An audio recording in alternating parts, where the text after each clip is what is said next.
Y para conocer en profundidad qué ocurrió y el telón oscuro que se alza tras esta historia, hoy hablamos con el primer periodista que entró en la casa de la familia Cabanillas tras la masacre perpetrada por los hermanos Izquierdo. Pedro Avilés, ¿cómo te encuentras? Muy bien, muchas gracias, Jorge. Pedro, ¿en qué momento llegas tú a Puerto Urraco? ¿Fueron escasas horas desde que los hermanos Izquierdo llevaran a cabo la masacre? ¿Fueron días después? Cuéntanos, ¿cuándo llegas tú a esta pequeña población? Sí, pues verás, el crimen se produjo el domingo por la tarde, entonces, claro, por mucho que queríamos correr no podíamos ir. Entonces estábamos allí ya por la mañana del lunes siguiente, la gente de Interview. La gente de Interview y sorpresivamente, porque en aquel año, la mitad de la prensa, o prácticamente toda la prensa, todas las agencias y algunos medios internacionales, como Bild Zeitung y demás, estaban ahí metidos en Puerto Urraco aquella mañana. Es decir, que fue uno de los crímenes más horribles, porque hubo 9 muertos, ¿no? Y entonces, en unas circunstancias además muy novelescas, en un sentido, y estaba a tope aquello de periodistas en aquel momento. ¿Cómo os enteráis vosotros, Pedro, de esta masacre llevada a cabo por los hermanos Izquierdo? ¿A través de las noticias, a través de la radio? ¿Teníais alguien en la oficina o en el despacho que os decía, Pedro, ha pasado esto, os toca a vosotros? Bueno, pues un poco, ya te expliqué un poco en el tema de Alcácer, que normalmente nosotros tenemos contactos, nos nutríamos de las agencias de prensa, de los teletipos, y entonces los teletipos todavía sonaba el clac, clac, clac, clac de los teletipos en la sala de teletipos que teníamos, pues por ahí nos enteramos. Pero bueno, como era domingo, en este caso nos habíamos enterado ya por la radio, fundamentalmente. Televisiones que dieron la noticia así en principio, ¿no? Las primeras noticias sobre el tema.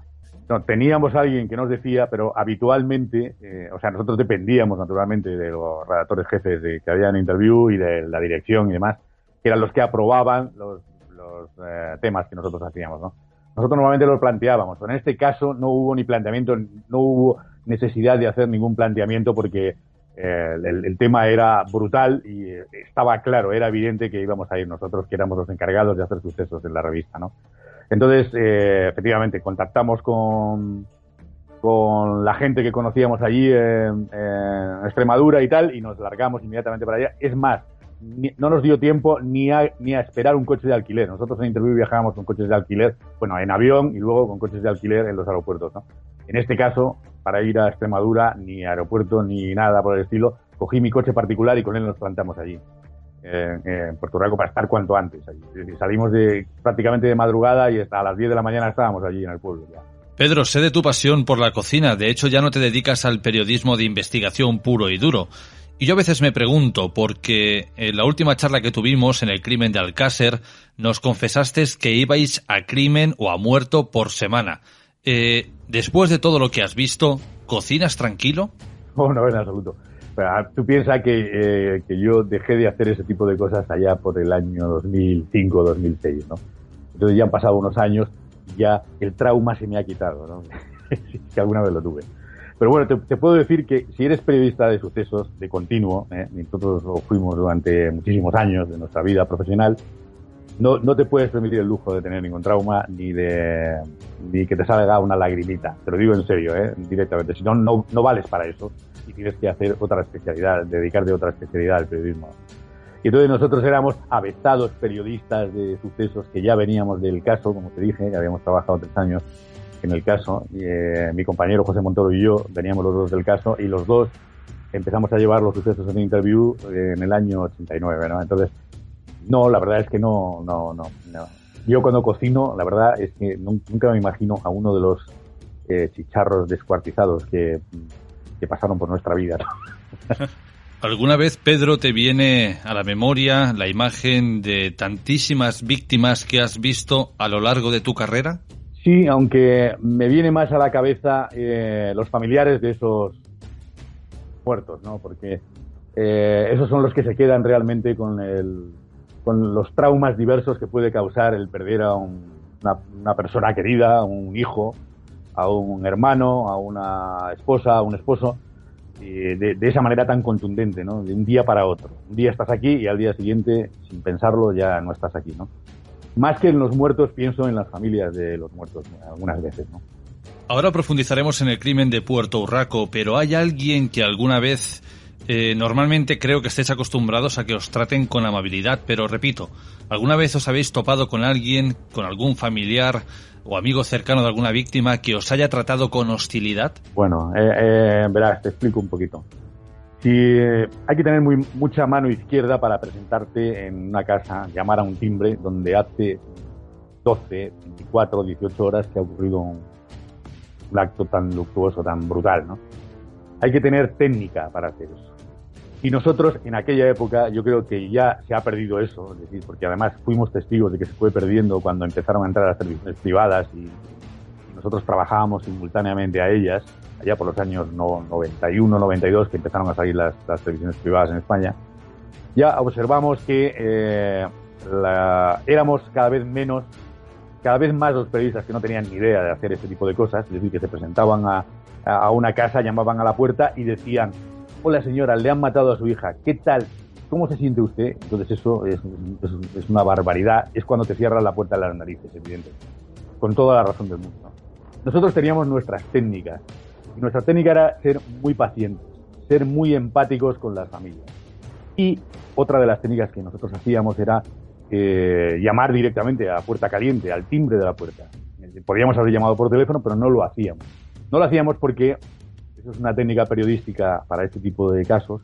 En ese momento, si llamas por teléfono, te pueden estar diciendo que sí ahora y al día siguiente, que se lo han pensado, ya no te pueden decir que no, ¿no? Entonces nosotros, en el 99% de los casos, nos plantábamos delante de la puerta, llamábamos al timbre y nos presentábamos, ¿no? Decíamos que éramos periodistas de interview, que era verdad, íbamos a investigar, en caso de que no se supiera quién había sido el criminal, íbamos a investigar quién podía haber matado o en qué circunstancias a su ser querido, y a partir de ese momento, hablando muy despacito, con mucha tranquilidad, muy empáticamente, vencíamos esa primera barrera que es la puerta y nos hacían pasar a las casas y hablábamos con ellos durante horas. Es decir, horas, cuando te digo horas, son 2-3 horas de hablar en una mesa camilla, y ejercíamos una función en un sentido de psicólogo, si quieres, ¿no? Porque lo que hacíamos era fundamentalmente escuchar. Nosotros lanzábamos las preguntas, que eran 4, 5, 6, 10, las que nos interesaban, intercaladas en esa hora y media, 2 horas.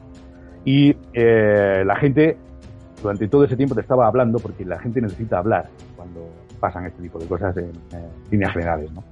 Hay casos de los que no pueden. O en el caso de una familia hay alguien que está más entero y entonces es el que habla y se está descargando en ti, ¿no? Nosotros lo que teníamos era esa paciencia de aguantar durante todo ese tiempo todas las dudas, todas las cuitas que nos podían estar contando, ¿no? Y las aguantábamos pacientemente, claro. Ahora sí, Pedro, vayamos a aquel 26 de agosto de 1990. Todo parecía apacible, tranquilo, un día normal de verano en la población de Puerto Urraco. Sin embargo, la masacre se les sobrevino sin que tan siquiera se dieran cuenta. No ocurría nada y además era un día de muchísimo calor, evidentemente. Puedes imaginar, 26 de agosto. La gente estaba a la puerta de sus casas tomando el fresco, el poco fresco porque en Extremadura y por aquella zona hace muchísimo calor en verano, ¿no? Y entonces de repente estos dos hermanos, Antonio y Emilio Izquierdo, que habían salido de su casa de Monterrubio, ellos no vivían en Puerto Urraco, ellos habían ido a vivir, toda la familia, ellos y sus dos hermanas habían ido a vivir a un pueblo cercano que se llama Monterrubio. Se habían ido a vivir porque la historia esta de Puerto Urraco tiene varios puntos históricos que vienen desde el año 66, si no me equivoco, 66 o 67, del año 67, que fue el primer drama que ocurrió entre ellos, ¿no? Y ellos estaban en Monterrubio, le dijeron a sus hermanas, se vistieron de cazadores, se pusieron unas cananas, se pusieron las chaquetas de cazador, cogieron 2 escopetas de caza y le dijeron a las hermanas, vamos a cazar. Le dijeron a las hermanas, vamos a cazar tórtolas, le dijeron. Eso fue lo que declararon a las hermanas. Y se fueron a Puerto Urraco y empezaron a disparar fundamentalmente iban hacia la familia Cabanillas, con las que ellos habían tenido un montón de problemas a lo largo de los años, ¿no? Ya te digo, desde el año 67. Y empezaron a disparar a las que pillaron en principio fueron a 2 hijas de uno de los Cabanillas que vivía allí en el pueblo y las mataron, 2 chiquillas de 13 y 14 años. Pero luego empezaron a disparar contra todo lo que salía del pueblo. La gente que salió cuando escuchó los disparos y tal también cayeron. En total murieron 9 personas. Es más, recuerdo que entonces algo que realmente nos resultó curioso y nos impresionó, ¿no? Es que una de las personas que llevó a 2 heridos a un hospital allí en el pueblo, un vecino de Puerto Urraco, un vecino que el pueblo tenía, en aquel momento podía tener 200 habitantes, porque era verano, ¿eh? Normalmente tenía 150, 120, 130 habitantes. Y este hombre llevó a 2 heridos a un hospital, al hospital más cercano que tenía. Y volvió al pueblo. Y cuando volvió al pueblo, los hermanos izquierdos lo mataron a ese hombre también, ¿no? O sea, fue terrible. Dispararon a muchísima más gente. Solamente murieron 9, bueno, solamente. Comparado con la cantidad de gente que fue herida, ¿no? Unos de diversa gravedad, unos muy graves, otros menos graves, ¿no? Algunos quedaron tetraplégicos por los disparos, ¿no? Y otros murieron en el hospital después. En total, 9 muertos por una venganza, una venganza familiar que venía desde el año 67 por un asunto de lindes de tierras. Podemos ver la brutalidad de los crímenes en alguno de los tantos documentales que hay disponibles, y en uno de ellos habla el hijo de una de las víctimas, y este asegura que su padre, al escuchar los disparos, salió a la calle, se giró, reconoció a los hermanos Izquierdo y concretamente le dijo a Emilio: «¿Pero qué cojones estáis haciendo?». Y este, sin vacilar, automáticamente los reventó con la escopeta. Sí, efectivamente. Estos no miraban nada, o sea, que odiaban al pueblo profundamente, ¿no? Y aunque los Cabanillas estaban en su punto de mira en principio, ellos sabían que todo el mundo allí estaba a favor de los Cabanillas y no de ellos. Y todo esto, ya te digo, tiene su historia detrás, ¿no? En principio, te lo explico así, digamos que el crimen se empieza a urdir en el año 67 por esos problemas que hubo de lindes entre un Cabanillas y uno de los izquierdos, que se metió ahí con su arado, con su tractor, se metió en la finca del otro, y entonces ahí empezaron los problemas. Luego inmediatamente o simultáneamente a eso, Luciana se había enamorado de uno de los Cabanillas. Se enamoraron los dos, año 67. Y entonces el Cabanillas le prometió matrimonio a Luciana, ¿no? Se prometieron amor y entonces él le dijo que se iba a casar con ella y finalmente, pues, no se casó con ella. Entonces, eso ya creó ahí una tensión tan enorme que uno de los izquierdos, posteriormente, apuñaló a este Jerónimo, ¿no? A partir de ahí se empieza a liar toda la historia. Posteriormente, en el año 84, me parece, la madre de los izquierdos murió en un incendio en Puerto Urraco, ¿no? Se incendió la casa y los izquierdos acusaron a los Cabanillas de haber quemado la casa. Eso nunca se pudo demostrar, porque el juez no pudo demostrar que nadie había intentado quemar la casa a propósito.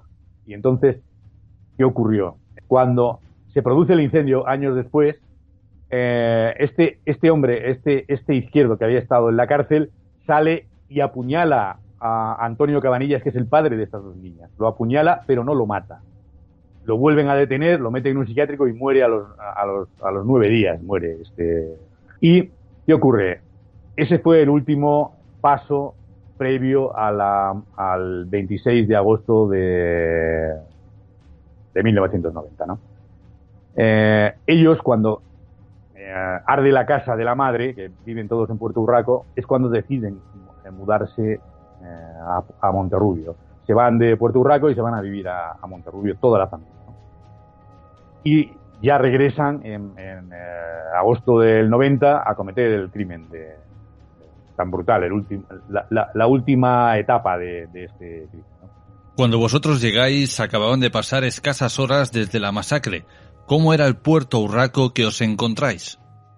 Pues era un pueblo, la verdad, nos pareció no sé si recuerdas estos pueblos del oeste polvorientos, y porque era como tal, eran 2 hileras de casa a lo largo de una carretera que no estaba ni asfaltada en aquel momento, es decir, era un camino de tierra, ¿no?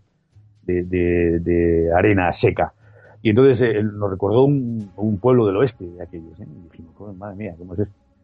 Y ya te digo, un pueblo de 200 habitantes que estaba, cuando nosotros llegamos, ya empezaron a llegar cantidad, toda la prensa, todas las agencias, todas las revistas de la competencia a Interview, todos los periódicos nacionales, todos los diarios. Estaba lleno. Es la primera vez que vimos tanta gente, y después ocurrió lo mismo con el tema de Alcácer, ¿no? Es decir, que ahí se volcaron todos los medios, nacionales e internacionales. O sea, prácticamente erais más periodistas que habitantes del pueblo, casi. Prácticamente, sí. Y nosotros éramos avezados periodistas de sucesos. La mayoría de los que estaban allí tenían más miedo incluso había gente que temía que todavía pudiera salir algún izquierdo metiendo tiros, ¿no? Pero nosotros éramos ya avezados periodistas de sucesos, y entonces estábamos viendo cómo la gente que no estaba especializada en sucesos y que los habían enviado allí estaban como patos mareados, ¿no? Una vez ocurre toda esta masacre, los hermanos Izquierdo huyen al monte, incluso habían disparado anteriormente contra la Guardia Civil. Son arrestados al día siguiente y no muestran ningún tipo de resistencia, pero además la Guardia Civil no solo apunta a estos 2 hermanos, sino que empieza la búsqueda de las hermanas, entre ellas Luciana, aquella supuesta prometida que se quedó para vestir santos. Sí, cierto. A los hermanos se les detiene 9 horas después de haber cometido los crímenes, porque ellos cuando disparan y matan a tanta gente, al monte, y se echan al monte, y por allí existe monte bajo, y ellos lo conocen bien porque son cazadores y han nacido por allí, ¿no? Y entonces la Guardia Civil les cuesta encontrarlos. Casi 200 entre agentes de la Guardia Civil y gente buscándoles, pero fundamentalmente agentes de la Guardia Civil, 200 personas buscándoles por todo el monte, hasta que los encuentran, claro. Los encuentran una pareja de la Guardia Civil, previamente les disparan, pero cuando consiguen detenerlos, pues no muestran ningún arrepentimiento, ¿no? A las 9 horas los detienen de cometer el crimen. Pedro, cuando vosotros llegáis a Puerto Urraco, quedaban señales de aquella matanza, es decir, quedaban aún las marcas visibles, quedaba sangre por algún lugar. ¿Cómo era aquella escena del crimen? Claro, sí. Vimos aquello, pero la verdad es que aquello era un testimonio más de lo que había ocurrido, ¿no? Es decir, aquello confirmaba la brutalidad del crimen que se había producido. Había sangre en varios sitios del pueblo, ¿no? Todavía, y seca porque no la habían podido limpiar. Si nosotros llegamos al pueblo, ¿qué te diría? 14, 15 horas después de cometido el crimen, ¿no? Y entonces había mucha sangre todavía aquí en el pueblo, sí. Pero no es de la sangre que más nos ha impresionado ver, porque la sangre en el exterior se seca rápido, se ennegrece rápidamente. ¿Con quién pudisteis hablar de Puerto Urraco, que os pusiera un poco en antecedentes, que os contara este telón oscuro que no siempre se supo, que os contara un poco la historia de lo que había ocurrido horas antes? Bueno, en principio fuimos directamente, porque ya te digo que nosotros ya éramos expertos periodistas de sucesos, nos apostamos a la puerta de Antonio Cabanillas, que es el padre de las 2 niñas que habían asesinado, las niñas de 13 y 14 años. Allí en el exterior había, ¿qué te digo? 6 o 7 redactores de distintos medios y nosotros. Y ya te digo, todos como patos descabezados, ¿no? Pollos descabezados por ahí. Entonces yo le dije a mi compañero, nosotros, claro, aquello era competencia, ¿no? Entonces, piensa que nosotros trabajábamos en ese tipo de casos, competíamos con el resto de compañeros, y el resto de compañeros con nosotros. Todos se querían llevar el gato al agua, ¿no? De la información más exclusiva que pudiéramos conseguir. Y entonces aquí ocurrió una cosa graciosa, y nosotros pusimos en práctica nuestro conocimiento del tema de los sucesos. Yo le dije a mi compañero Montoro y al resto de compañeros que estaban muy asustados todos allí, porque nadie quería entrar a la casa, evidentemente, ni cosa por el estilo. Yo dije, permitidme que yo entre a la casa es decir, te he contado que estamos habituados a llamar al timbre siempre en cada crimen, ¿eh? Entonces para mí aquello para nosotros no suponía algo más terrible. Le dije a mi compañero, dejadme que yo entre a ver de qué pie cogea el padre de las chicas y ya os informo. Yo llamé a la puerta y salió Antonio a abrirme, ¿no? Entonces yo le expliqué en esos términos que te he contado antes, con una paciencia enorme. Hola, buenas tardes, me llamo Pedro Avilés, soy periodista de Interview. Hemos venido aquí a investigar, a ver qué ha podido ocurrir, qué ha ocurrido en este caso. Más. Y el hombre me dijo, pase, así, directamente. Cuando me dijo que pasara, yo pasé dentro de la casa, me hizo pasar, y encontré en el salón a 2 ataúdes con las 2 chiquillas dentro, metidas ya. Estaban los ataúdes destapados, evidentemente, las habían vestido con el traje de comunión, y las vi allí. Yo hablé con ellos, hablé con la madre, pero brevemente, porque yo lo que quería era salir de allí inmediatamente. Fuera estaba todo el resto de compañeros, como te he explicado. Entonces salí fuera y me despedí de ellos. Bueno, y antes de irme le dije, este es el truco periodístico que yo utilicé, le dije, Antonio, ¿a usted le importaría que viniéramos esta noche a acompañarles en el velatorio de las chicas? Y me dijo, sí, muchas gracias, no tengo ningún problema y tal. Yo salí fuera y con ese compromiso, y le dije a todo el mundo, le dije, no, imposible, este hombre no quiere hablar, no quiere decir nada, vámonos de aquí y tal. Pues todo el mundo salió de allí zumbando, y yo se le dije a mi compañero, esta noche volvemos a las 12 y les entrevistamos. Y fue lo que hicimos. A las 12 tuvimos la paciencia de esperar a las 12 de la noche, a las 12 de la noche nos plantamos allí, entramos dentro de la casa, nos recibieron. Mi compañero Montoro, que era en este caso el que tiraba las fotos, porque no sé si te he contado que José Montoro y yo, los dos éramos redactores, pero los dos sabíamos tirar las fotos, ¿no? Y cada semana nos cambiábamos, uno escribía el reportaje y el otro tiraba las fotos, y a la semana siguiente cambiábamos, ¿no? Esa semana le tocaba a él tirar las fotos y nosotros Montoro consiguió unas fotos brutales, realmente brutales, de la familia, de todos reunidos alrededor de esos 2 ataúdes. Incluso se pudo subir, tuvo las narices, mi compañero Montoro, de subirse en una silla a retratar los ataúdes desde un poco más alto, ¿no?, del salón. Nadie dijo nada. Nosotros éramos los únicos que teníamos esas fotos, que eran de verdad impresionantes, y las publicamos después en el Interview, claro, de los 2 ataúdes con las 2 hermanas juntas, ¿no?, vestidas de comunión. Y las cosas del periodismo, esto ya es anecdótico. Al día siguiente se iba a producir se produjo el entierro, ¿no? Y nosotros estábamos allí desde las 9 de la mañana, porque el entierro fue por la mañana. De las 9 de la mañana, nosotros y todo el mundo, esperando a que sacaran los ataúdes. Pero claro, nadie se atrevía a entrar dentro de la casa. Pues, mi compañero Montoro y yo decíamos, joder, qué bien, nosotros tenemos nada más que la exclusiva de esta historia. Y en ese momento, que nadie quería entrar, aparece un tío de 1,90 m de estatura, con una cámara de televisión colgada del hombro, pantalones cortos, barba, tío, y se mete directamente en la casa, sin preguntar nada, se mete a la casa directamente e empieza a grabar. Tío. Un profesional, claro, un buen profesional. Resulta que era el cámara de Informe Semanal, ¿no?, que iba con el redactor detrás.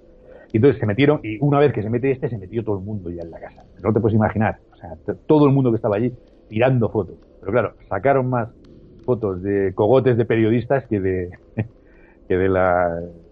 velatorio que se estaba terminando de celebrar ahí dentro. Y finalmente, efectivamente, Informe Semanal fueron los únicos que nos hicieron la competencia en ese sentido. No lo pudimos evitar, es decir, cuando hay un profesional que es, perdona la modestia, pero tan bueno como nosotros, pues ¿qué vas a hacerle, no? Nosotros ya habíamos hecho todo lo posible y las fotos nuestras eran, desde luego, únicas, porque no había nadie, nada más que los dolientes ahí, ¿no?, cuando en el entierro. ¿Cómo viste al padre de las 2 niñas? ¿Cómo vistes a este miembro del clan Cabanillas? ¿Lo viste entero? ¿Lo viste deshecho? ¿Lo vistes una persona dura que estaba aguantando el momento? ¿O lo vistes quizás una persona que no se acababa de creer lo que había ocurrido? Estaba, ¿cómo te diría? Tenía un sentimiento de miedo todavía, es decir, y de estupor. Tenía ese sentimiento de estupor que tiene alguien cuando sabe que esa venganza entre familias se ha terminado consumando de esa manera, ¿no? Y además en el cuerpo de las personas de sus 2 hijas menores, que eran inocentes. Estas chiquillas no habían intervenido para nada en nada, no habían tenido tiempo. Y entonces estaba realmente entero el hombre y en un sentido agradecido de que hubiera gente de fuera que estuviera hablando con ellos, como éramos nosotros, periodistas, que estuvieran hablando con ellos y les estuviéramos escuchando, en cierto modo agradecido. Ella y su mujer, los dos. Y luego el resto de vecinos que estaban allí, de familiares que estaban ahí, exactamente igual. Es decir, nos estaban agradecidos, además, por estar allí. Y estaban bastante enteros dentro de lo que cabe. Pero yo tengo la sensación, porque lo he vivido ya muchas veces, que es que todavía no se creen lo que ha ocurrido, ¿no? En esos momentos. Todavía no pueden creer lo que se ha vivido y están todavía despistados por la cantidad de movimiento de medios de comunicación que se mueven por allí, ¿no? Se sienten en un sentido un poco protagonistas, cuando no lo han sido nunca, ¿no?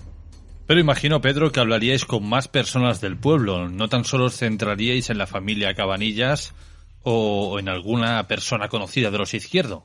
Y en ese momento la gente del pueblo hablaba. Había algunos que no querían hablar porque estaban asustados todavía, ¿eh? Y otros nos hablaban y nos contaron la historia, porque nosotros allí lo que queríamos era saber el porqué de todo aquello, ¿no? Tú piensas que ahora ya todo el mundo conocemos más o menos cómo fue la historia. La historia es bastante liosa, porque ya te digo que viene desde el año 64 y allí ya empezaron a contarnos. Y allí fueron cuando empezaron a decirnos, a contarnos, nos enseñaron y retratamos, sacamos fotografías de la casa de los Izquierdo que se quemó allí, donde se quemó la madre de ellos, ¿no? Y sí, no, la gente, la verdad es que entonces hablaba, ¿no? No es como posteriormente que ya ha ido tantísima gente allí que ya nadie quiere hablar de eso. Pasa igual en Alcácer, ¿no? En Alcácer nadie quiere hablar del crimen ya. Pedro, ¿es cierto que una vez los hermanos son detenidos y las hermanas son detenidas, dijeron algo así como por fin podemos descansar en paz ya que hemos vengado la muerte de nuestra madre? Sí. De hecho, cuando ellos mismos, cuando detienen la Guardia Civil, lo contó la Guardia Civil, no mostraron ningún arrepentimiento. Todo lo contrario. Decían, ya por fin ya podemos descansar. Y porque nos habéis detenido, porque pensábamos, les dijeron, si no nos hubierais detenido, habríamos vuelto para el entierro a seguir matando a gente. O sea, quiero decirte que fíjate el odio tan terrible que podían tener esta familia Izquierdo sobre el pueblo de Puerto Urraco, sobre los Cabanillas en concreto. Sí, esto es real porque nos lo contó a nosotros la Guardia Civil. Las reacciones de los dos detenidos cuando los detuvieron, ¿no? No mostraron ningún arrepentimiento, ninguno. De hecho, después de cometer ese crimen se echaron al monte y tardaron 9 horas en descubrirlos. Es decir, si no los pillan es posible que hubieran vuelto allá al pueblo a seguir metiendo tiros. En algún momento, a medida que pasaban las horas en Puerto Urraco, a medida que ibais hablando con un vecino, con otro, ¿notasteis que había algún tipo de sentimiento, de resentimiento, valga la redundancia, o de venganza? No, en absoluto. Ya lo que había era miedo, un miedo terrible. Es decir, todavía cuando están los hechos que acaban de suceder tan recientes, ¿no? Son tan recientes, la gente todavía piensa que puede venir otro Izquierdo a seguir metiendo tiros a la gente, porque es que piensa que aquello, cuando nosotros estuvimos allí, ya te digo, habían pasado 18 horas del crimen, ¿no? Brutal. Entonces la gente estaba asustada y nadie hablaba ya de más venganza ni cosa por el estilo. Eso sí, a las hermanas Izquierdo, a las hermanas, que las llamaban, los otros estaban ya detenidos, pero a las dos hermanas, que las consideraban inductoras, estas hermanas se fueron a Madrid a hablar con el presidente del gobierno, a la Moncloa, ¿no? En tren salieron. Esa misma noche, en la noche del crimen, se largaron a Madrid en un tren, en el expreso. Y cuando volvieron, el juez las detuvo como inductoras. Las interrogó y demás, y no pudo demostrar que hubieran inducido a los hermanos o sea, no las pudo encarcelar por eso, ¿no? No las pudo imputar. En aquel momento, fíjate, este Antonio Cabanillas, el padre de las dos niñas muertas, se presentó en el juzgado donde estaban declarando las dos hermanas Izquierdo y llevaba un cuchillo en el pantalón para matarlas. La Guardia Civil lo detectó y yo creo que lo hizo más que nada para dar la imagen de que quería vengar la muerte de sus hijas. Lo detectó y lo detuvo. Lo detuvo unos días. Consideraron que había sido nada más que por esa reacción lógica, ¿no? Por haber muerto a sus dos hijas. Intentó acuchillarlas allí en el juzgado, ¿no? Pero lo detuvieron antes. Dicen algunos vecinos de la población donde vivían los hermanos Izquierdo con sus hermanas que eran personas paranoicas, hasta el punto de llegar a quitarse el contador de la luz porque aquel tic-tac de esos aparatos de la época les provocaban cierto malestar, ciertas voces en su cabeza. Sí, sí. El pueblo este se llamaba Monterrubio. Nosotros, mi compañero Montoro y yo, fuimos a Monterrubio al día siguiente, por la tarde, después del entierro, que estuvimos allí presentes y tal, pues nos fuimos a Monterrubio. ¿Para qué? Pues para hablar. Nuestra intención era entrar en casa de los hermanos Izquierdo, ¿no? En Monterrubio. Y nos plantamos allí a las 4 de la tarde, ya el 27 de agosto, 28 de agosto. Nos plantamos allí por la tarde, a las 4 de la tarde, estaba todo el mundo durmiendo la siesta, y llamamos a la puerta que estaba al lado de donde vivían los Izquierdo, ¿no? Eran casas bajas del pueblo. Entonces salía una señora mayor y la entrevistamos allí. Le preguntamos, claro, nuestra intención era la que te he explicado, poder entrar en casa de los Izquierdo. La entrevistamos en la puerta, le dijimos qué tal tipo de gente era.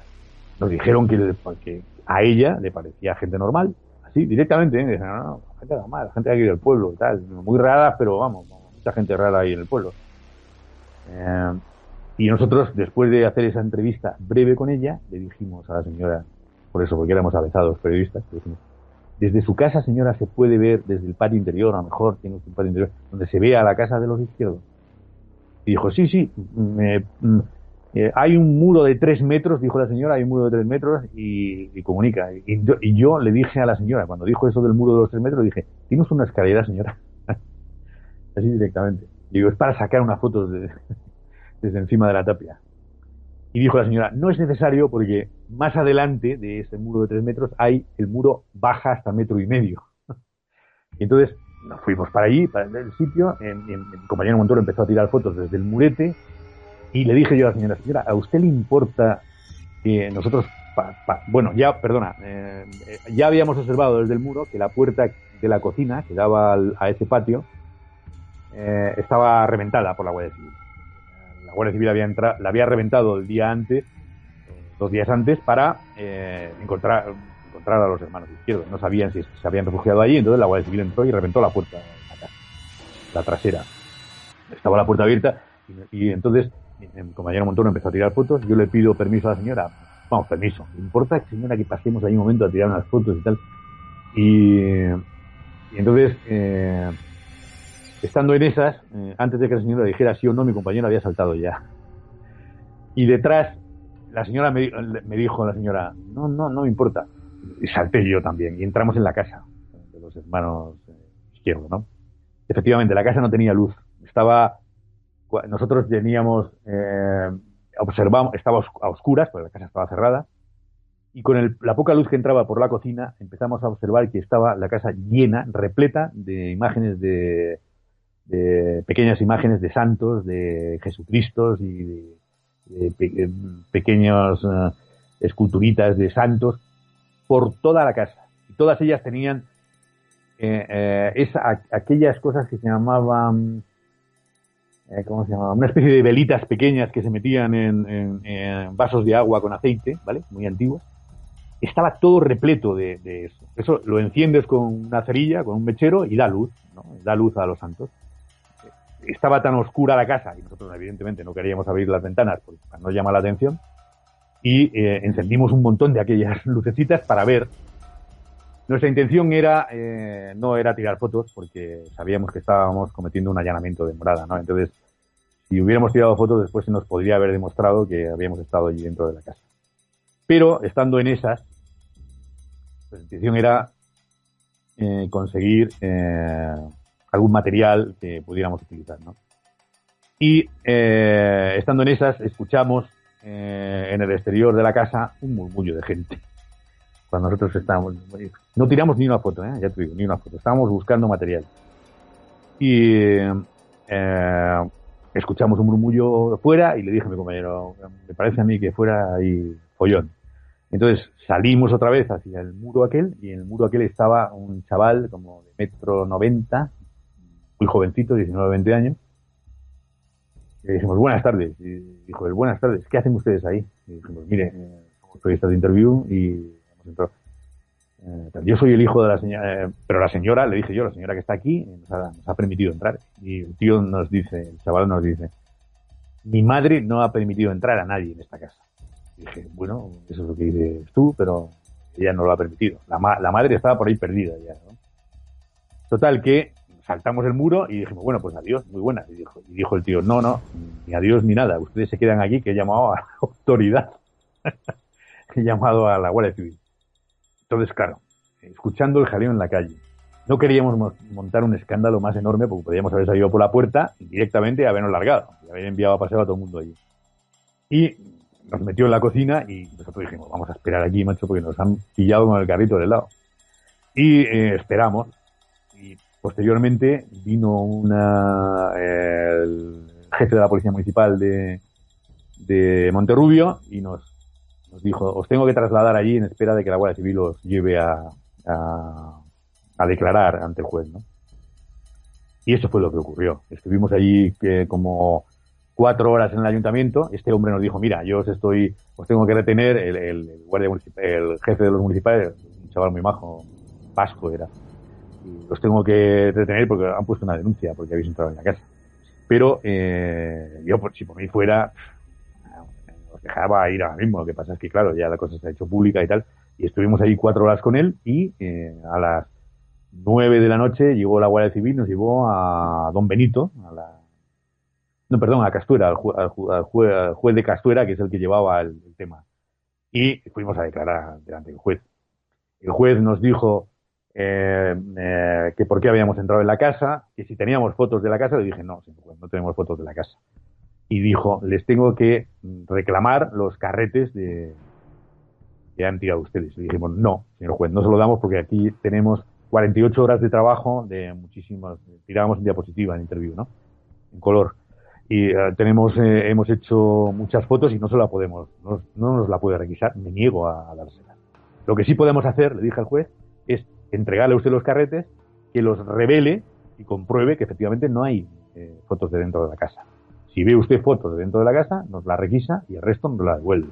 Con ese compromiso solo le damos los carretes, si no, no. Y el hombre que estaba aceptó, ¿no? Aceptó y le dio los carretes a la Guardia Civil. Al día siguiente se llevaron a Don Benito a revelar a una casa de revelado.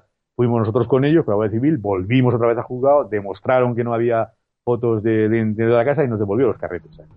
Pero la declaración de esa noche hicimos ante el juez, que el juez estaba más asustado que nosotros, evidentemente. Era jovencito el juez.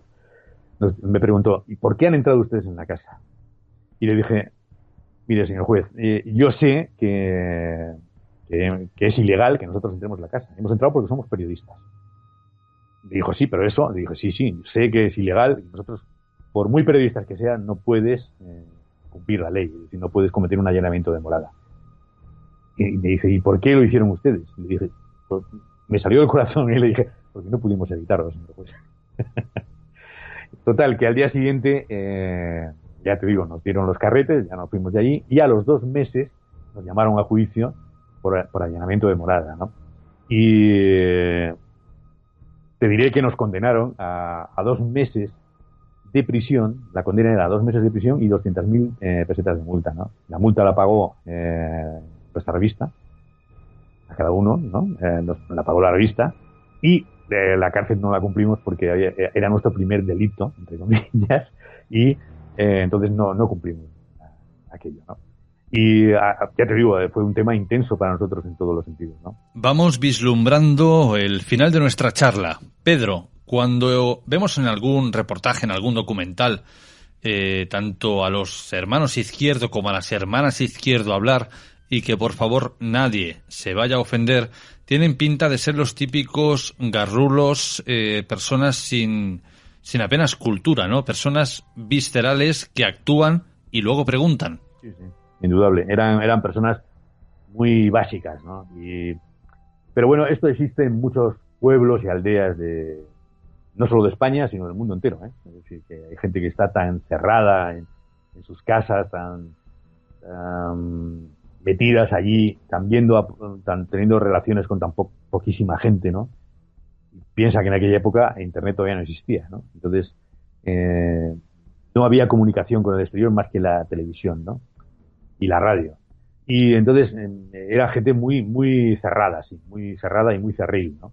Y piensa que lo que tenían eran mente, grabado, el trauma de aquella diatriba que tuvieron primero con las lindes de las tierras, a saber cómo aquello se dirimió, debieron pegarse o se odiaban profundamente, la historia de amor de Luciana después con uno de